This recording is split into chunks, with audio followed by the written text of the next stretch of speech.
সাকিব ভাই হচ্ছে আমাদের একটা গর্ব। আর ইন্ডাস্ট্রিতে যেভাবে সাকিব ভাই একের পর এক তাণ্ডব চালিয়ে যাচ্ছে, it's a matter of pride.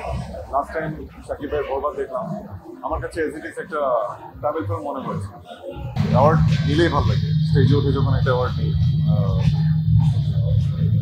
শুনলাম না এটা মাঝে মাঝে তো আসলে মনেই হয় অনেক সময়, অনেক ক্ষেত্রে। দেখুন, আসলে অ্যাওয়ার্ড ইজ এন ইন্সপিরেশন। আমরা যে কোনো শিল্পীকে তার সেক্টরের, তার কাজের শিল্পীকে শুরু আমরা অ্যাওয়ার্ড দিয়ে সে মানুষটাকে ইন্সপায়ার করি। তো সেখানে যদি একটা পার্সন যদি ডিজার্ভিং হয়, এটাকে আসলে বাণিজ্য বলা যাবে না। তবে মাঝে মাঝে কিছু কিছু বিষয়ে অনেক সময় অবজেক্টিভ মনে হয় যে বিষয়গুলো এরকম না হলে অন্যভাবে হতে পারতো, তখন হয়তো প্রশ্ন ওঠে। তো এই বিষয়গুলো আসলে আমি এত বেশি দেখিও না। অ্যাওয়ার্ড বাণিজ্য শব্দটা মাঝে মাঝে শোনা যায়, কাকে নিয়ে কি নিয়ে কাকে দিচ্ছে বলে এগুলো হচ্ছে, এগুলো নিয়ে খুব বেশি একটা খাটি না। সাকিব ভাই হচ্ছে আমাদের একটা গর্ব। আর ইন্ডাস্ট্রিতে যেভাবে সাকিব ভাই একের পর এক তাণ্ডব চালিয়ে যাচ্ছে, it's a matter of pride. Last time Shakib ভাইয়ের বরবাদ দেখলাম, আমার কাছে এজ ইট ইজ একটা ট্রাভেল ফিল্ম মনে হয়েছে। ফ্রেমিং, মেকিং, ডিরেক্টর সাহেব তো just I want to salute him যে এত চমৎকার একটা সিনেমা, সে শুধু অসাধারণ সিনেমাটোগ্রাফি। এবং আমার বিশ্বাস যে তাণ্ডবের যে ট্রেলার বা টিজার দেখলাম আজকে রিলিজ হয়েছে, ইনক্রেডিবল।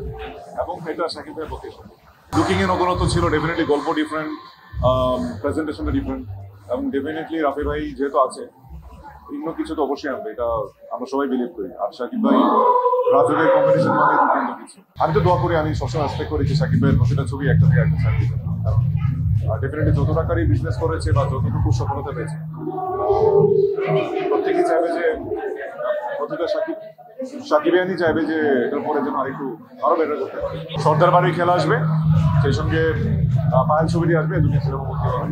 সবাইকে দেখার জন্য আসলে প্রথমে এটার নাম সর্দার বাড়ি খেলাই ছিল, তবে পুলসিরাতটা মানে যতটুকু আমি ডিরেক্টরের কাছ থেকে শুনেছি ইসলামিক নাম, গল্প ইসলামিক তেমন কিছু নেই, সেই জন্য বাট ইট ডাজন্ট ম্যাটার।